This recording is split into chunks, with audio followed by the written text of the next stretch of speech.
今次希望身體力行支持當日有份支援大埔雲福苑居民嘅小店，所以同 Louis 咧就精選咗4間大埔小店嘅美食。復原咧就需要長時間嘅支援，希望大家多多支持啦。比起小廚嘅話咧，最近非常之中意食嘅煲咪肉粒飯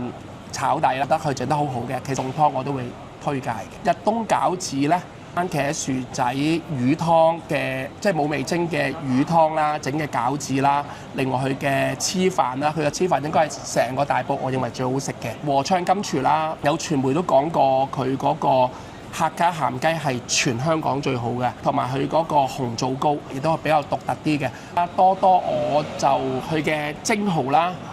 佢嘅古法蒸蠔啦，佢嘅乳鴿啦。